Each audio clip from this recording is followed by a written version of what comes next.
Temos o prazer de receber aqui ele que é líder do governo na Câmara Municipal de Guarulhos e médico há muitos anos aqui, também em Guarulhos, doutor Eduardo Carneiro. Seja bem-vindo, doutor. Muito obrigado, Roberto. Um prazer estar aqui com vocês e cumprimento a toda a nossa Guarulhos. Pessoal, da mesma forma, foram 76 no Geraldo Celestino, é isso, produção? 76. Se vocês quiserem que o doutor volte aqui, tem que ter mais 50, ou seja, tem que ser 120, 100 e alguma coisa aí. Tenho certeza que vai ultrapassar isso para o doutor voltar, senão é sinal que vocês não querem o doutor aqui de volta. Então eu não trago mais ele. Logo no começo, Elaine Pereira de Oliveira, parabéns ao doutor Eduardo Carneiro pelo apoio à Associação Amigos de Bairros do Haroldo Veloso. Nós juntos somos muito mais fortes. Um grande abraço, conte sempre conosco. Renato Augusto também dizendo a mesma coisa, dizendo que a família Augusto está com ele, adora o Alemão, o Renato, Simone. Nossa, que tem uma lista gigantesca aqui, não dá para falar o nome de todos, não. Muito bem. Doutor, acho que pergunta mais óbvia, né? Como é que está o controle dessa pandemia na cidade de Guarulhos, doutor? Bom, antes de entrar nesse tema, claro que eu gostaria de retribuir a Associação dos Moradores lá do Haroldo Veloso, que fazem na região, Roberto, um grande trabalho do ponto de vista social e participativo na comunidade, né? Então, obviamente que é elogiável e é importante, sim, a gente ressaltar o trabalho de pessoas abnegadas que faz um trabalho dentro da sua sociedade. Bom, com relação à pandemia, obviamente que nós vivemos num momento agora em que começam a baixar os números, né? Nós estamos nesse período ainda de flexibilização, mas eu costumo fazer uma colocação em todos os locais que nós somos indagados a respeito e dizer que é um momento extremamente perigoso. Um momento extremamente perigoso porque é aquele momento da falsa interpretação que tudo está controlado. E aí muitas vezes abaixa-se a guarda, abaixa-se os cuidados sanitários. E é nestes momentos que às vezes você começa a sentir que a coisa pode voltar a crescer nos números dos casos de Covid. Então, eu tenho chamado muita atenção, inclusive nas palestras que a gente tem feito do ponto de vista de saúde pública, a gente tem tentado alertar a população. É um momento de flexibilização, é um momento que as coisas devem ter um aumento gradativo, né, de abertura de todas as atividades, mas nós não podemos baixar a guarda. É um momento ainda da gente ter todos os cuidados sanitários determinados aí pelos órgãos sanitários. Então, vejo que Guarulhos está neste momento, sinto às vezes, às vezes a gente faz visitas em vários locais, em vários bairros, e a gente sente às vezes um certo desleixo com relação ao uso de máscara, ao uso de álcool gel, que são as medidas sanitárias básicas. Isso me preocupa muito como médico, Roberto Samuel. Recentemente, inclusive com a reunião de colegas médicos para fazer uma análise, né, de toda a situação atual, a gente chega a essa conclusão. Vemos inclusive algumas experiências na Europa, de alguns países, sim, que flexibilizaram e agora vê novamente os números crescerem. Por quê? Independente do país, independente da cultura, é natural do ser humano às vezes entrar numa certa zona de conforto e sentir que está tudo controlado. Não, não tem nada controlado. A gente tem que levar esse controle sanitário até o momento que se possa resolver através da vacina. Então, eu chamo muita atenção com relação a isso. Vejo Guarulhos hoje, especificamente a sua pergunta, já tendo uma grande evolução, né? O trabalho do hospital de campanha foi extremamente importante. Aliás, a Miruna Mello fala assim, a criação do Centro de Combate ao Coronavírus foi decisiva para o enfrentamento da pandemia, decisão de comando acertada pelo Executivo e pela liderança do governo. Parabéns, doutor Eduardo Carneiro. Miruna Mello. É uma decisão que realmente foi, do ponto de vista político, há sempre aquela discussão, alguns contestam, mas se nós não tivéssemos tomado a iniciativa, enquanto governo municipal, de ter um hospital de campanha, nós teríamos passado com muitas dificuldades. Com o hospital de campanha, nós tivemos dificuldades, mas tivemos dificuldades ainda sob controle. Imagine sem hospital de campanha. Um hospital de campanha avaliado, inclusive, como um dos melhores do Brasil. Inclusive com parlamentares da Assembleia vindo, verificando, analisando e vendo que realmente uma estrutura bem montada, prática e com grandes resultados. Algumas contestações com relação a valores, é difícil de você quantificar certas coisas, né? Quando você fala que você teve 850 altas de pessoas que internaram e saíram vivos, bom, quanto você vai quantificar uma vida? É muito complexo isso e às vezes do ponto de vista da disputa política há algumas colocações que não são justas. Isso tem que ser falado. Bom, eu realmente não vou conseguir falar com todos aqui. Juliana Mangia, 3C Gru, salvou a vida de muitas pessoas. Juliana, Tribuna Livre, sempre trazendo pessoas aqui de grande nome, como o doutor. Nazim Gomes, boa noite, Roberto. A população de Portugal agradece ao doutor Eduardo Carneiro. Muito bem, aqui não vou conseguir fazer tudo, mas eu queria dizer, doutor, algumas pessoas dizem que perdeu dinheiro porque não ficou nada. Eu acho que eles não conseguem visualizar que deixou pessoas vivas, né? Eles dizem que se fosse colocado no hospital dos Pimentas ou no PA Paraíso, esse dinheiro gasto poderia, nesse momento, ficar com os equipamentos. O que o senhor acha desse questionamento? Não, primeiro que é uma interpretação totalmente falha. Isso não é verdadeiro, né?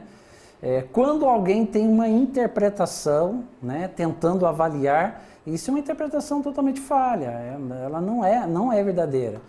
Outro lado, pessoas que às vezes querem criticar por criticar. Critica por criticar, que não deixou legado. Não, legado, se eu falo legado de 850 pessoas vivas, se isso não for legado, eu não sei mais o que é legado, né? Então, realmente, dentro de uma pandemia, que a última experiência há 100 anos atrás, né, nós tivemos recentemente algumas epidemias recentes que bem mais fácil de controlada, mas uma pandemia que a gente, quando começou, e quem é estudioso da matéria sabe, nós não sabíamos com qual era o adversário que a gente iria enfrentar, né? E o Covid mostrou pelo mundo o que ele fez de estrago, né?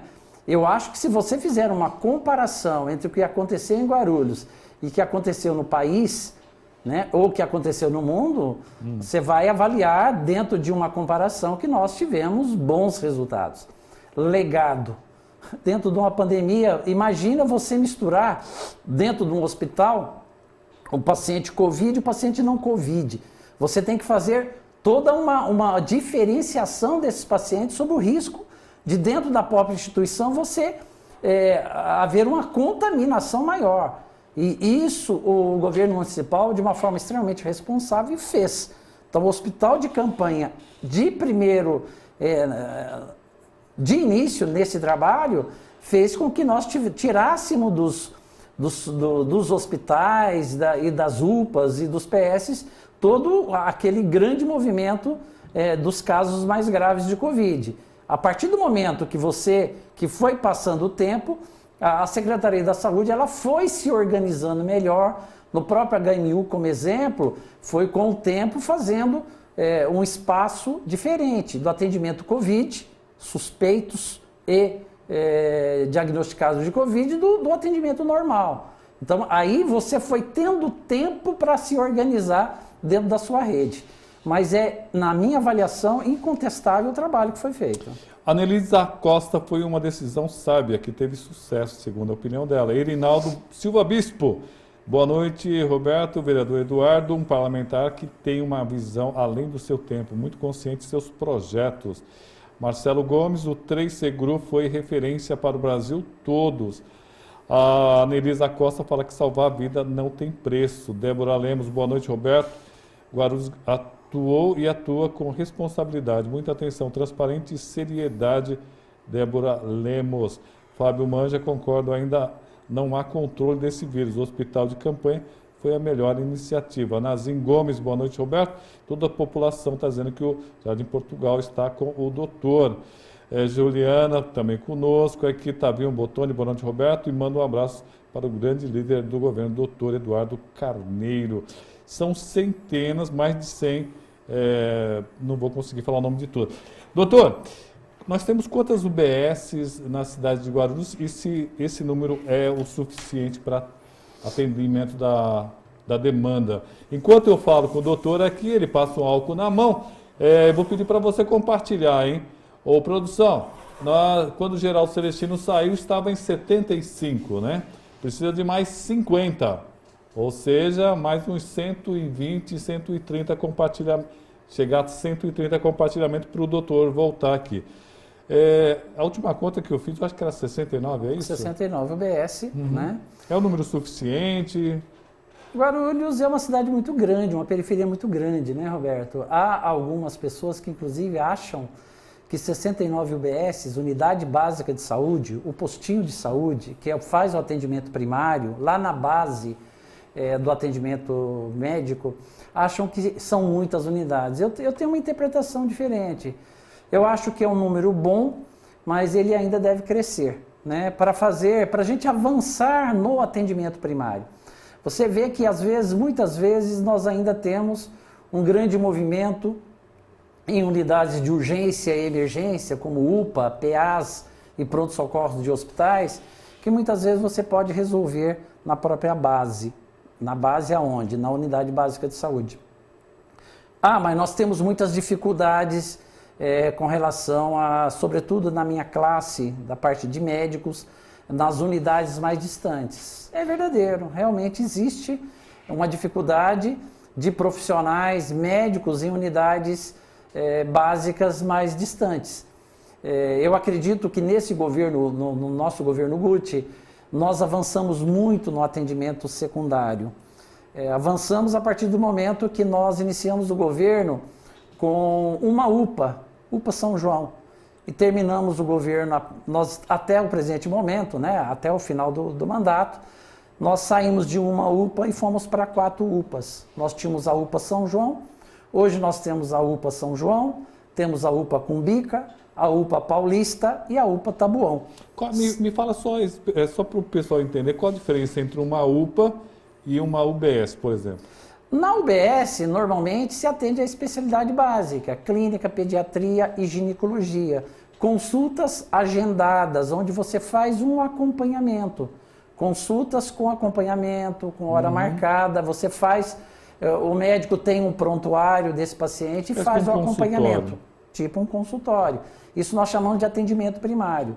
Nas UPAs, nas unidades de pronto atendimento, é o atendimento de urgência intermediária, né? Que seria o quê?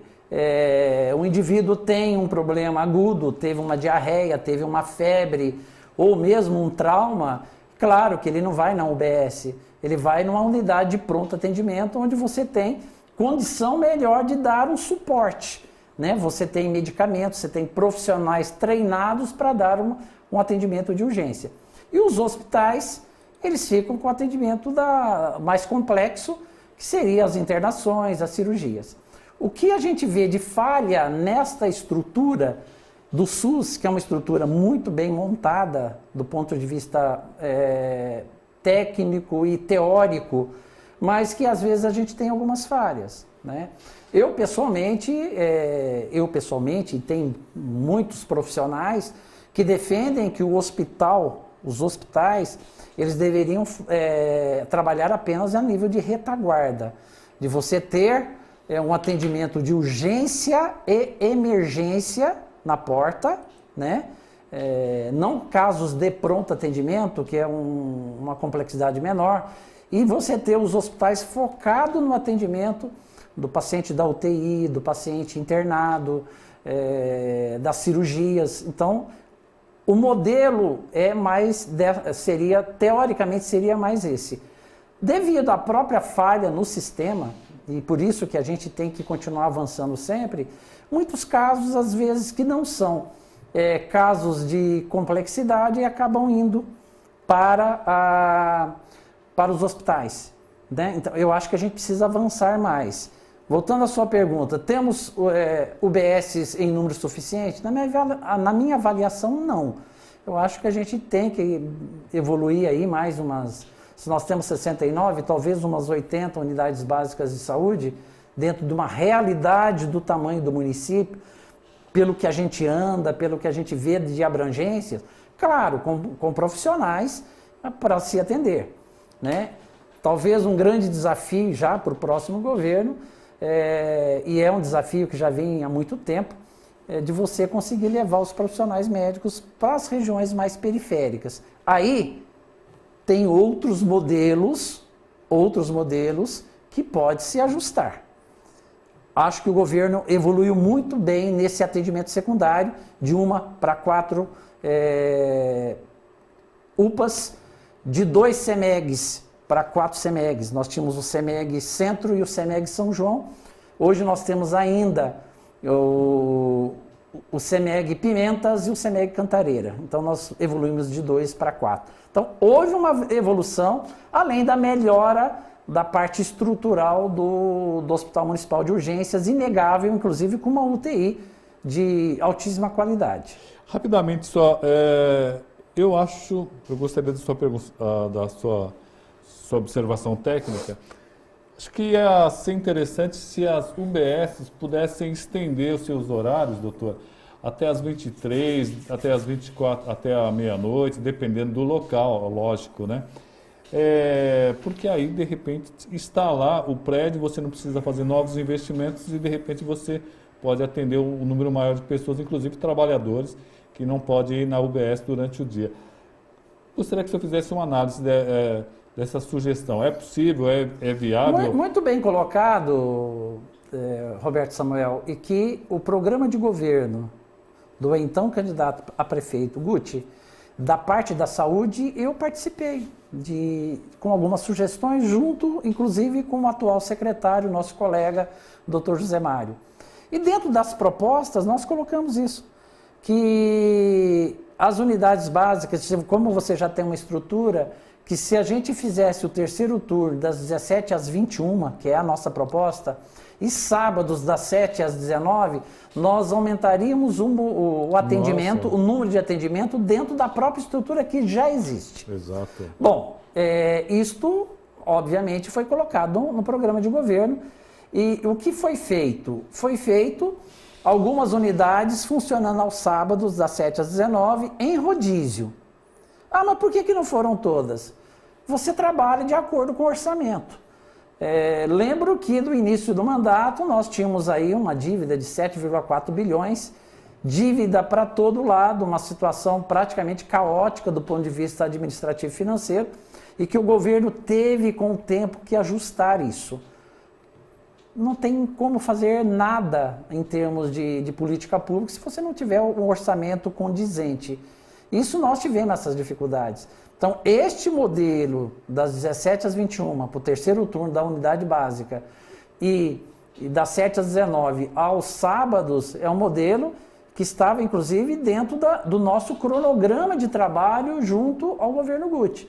Ah, não foi feito por quê? Fizemos em rodízio por quê? Justamente por questão orçamentária, né? Quando praticamente se organizou uma situação, inclusive a situação de abastecimento de água, o SAI tinha uma dívida desses 7,4 próximo de 3 bilhões, que dá aí praticamente 70% do orçamento, né, que é em torno de 4 bilhões. Então, a partir do momento que se não teve o orçamento suficiente, claro que você não consegue fazer sem um orçamento suficiente. Mas acredito que é um próximo passo que deve ser feito sim, Roberto. Pessoal, vamos lembrar, hein? Se não tiver acima de 50 compartilhamento, eu não chamo mais o doutor aqui, então tem que compartilhar sim. Tem várias questões aqui, vamos puxar uma questão, já falamos de coronavírus, E eu comentei isso com o vereador Geraldo Celestino. Hoje teve sessão na Câmara Municipal, Sim. mas as sessões estão sendo remotas. Que avaliação o senhor faz dessa questão? Presencial não daria mais um calor, uma discussão seriam melhores? Qual a sua avaliação das sessões remotas? Estão sendo eficazes? Bom, obviamente que é incontestável que a sessão presencial, com os vereadores, com o público para se manifestar, como um Estado democrático, é melhor, não há dúvida. Nós vivemos num momento extremamente difícil, um momento crítico.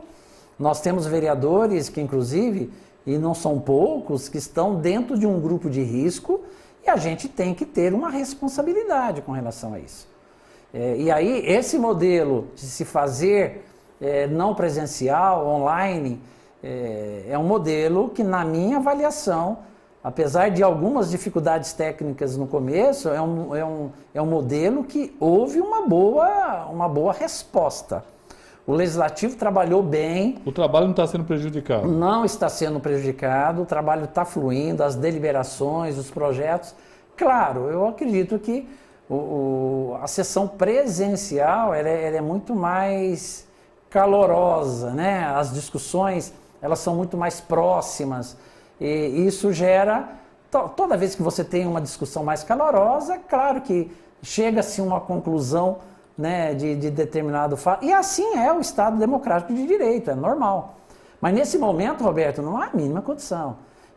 Da mesma forma que eu chamo a atenção com relação à flexibilização, para que as pessoas não baixem a guarda, para que a gente não tenha que retomar e dar um passo atrás na flexibilização, porque nós já temos vários problemas na economia. O ano que vem não vai ser um ano fácil. Se a gente está vendo um ano difícil do ponto de vista sanitário esse ano e econômico, a partir do momento que a gente resolva esse problema da saúde pública, nós vamos ter sérios problemas do ponto de vista econômico. Não se iludam. Os problemas serão muito sérios. Então, a Casa Legislativa, a Casa de Leis, ela tem que ter o posicionamento. O posicionamento da nossa comissão, eu sou o presidente da Comissão de Higiene e Saúde da Casa, juntamente com o vereador Toninho da Farmácia e o vereador João Darcio. Nós temos uma posição clara, nós temos que continuar com a sessão online, até porque nós temos vereadores, tanto da oposição como do governo, no grupo de risco, e a gente tem que preservar isso. Nós temos que preservar para que a gente possa dar exemplo à sociedade. Vejo que está andando bem, eu acho que a gente está dando resposta. Pelo menos, um vereador, às vezes da oposição, a gente está sempre presencial, porque está o presidente, está o secretário, um vereador da oposição, tem ido sempre o vereador Edmilson, às vezes o vereador Laércio, às vezes ele tem ido presencialmente e eu como líder de governo. E o restante dos vereadores online. Eu acho que o modelo está interessante, mas na minha avaliação, esse momento ainda não dá para flexibilizar nesse sentido. Ô, Paloma, temos aí, infelizmente, a morte do funcionário público da STT. Nos passaram essa informação logo cedo e a gente quer deixar essa homenagem a ele. Jorge Constantino, ele trabalhava na STT, Secretaria de Transportes e Trânsito, ou Trânsito e Transportes. O pessoal ficou muito triste, pediram para a gente deixar registrado aqui nossas condolências aos familiares, né? Sempre muito triste perder um amigo. Bom, nossos sentimentos. Vamos fazer o seguinte, eu só vou fazer só mais um questionamento aqui e a gente já vai para um comercial aí. A Elaine Pereira de Oliveira, diga ao doutor Eduardo que o pessoal da Avenida Coqueiral está muito feliz pelo novo asfalto com as lombadas, doutor. Também com as coberturas de ponto de ônibus. Opa, tá aqui. São algumas indicações, Avenida né? Candeia, da Avenida Candeia até a João Jamil Zarif, em frente ao Malvinas. Agora está melhor. Isso é um trabalho do Executivo, né? Do trabalho do governo Gurit, que através da Secretaria de Trânsito e Transportes. Claro, o vereador ele tem duas funções essenciais, que é legislar, né? De fazer as leis e de fiscalizar as ações do Executivo. Obviamente que as indicações é uma prerrogativa do vereador. Indicação é, de repente, o vereador que está mais próximo da comunidade ouvir a comunidade nas suas reivindicações. E nós fazemos a nível de indicação. Não quer dizer que todas as nossas indicações serão feitas. Obviamente que dentro do orçamento, o governo ele elege algumas prioridades, né? Não existe dinheiro para tudo, mas dentro das prioridades vai sendo feito. Então esse trabalho aí na região do Ceró, de Haroldo Veloso, a gente vê que tem avançado bastante, e, claro que deixa feliz para quem faz a indicação, né? Mas sempre ressaltando que quem faz obra é o Poder Executivo e a gente tem que agradecer o prefeito.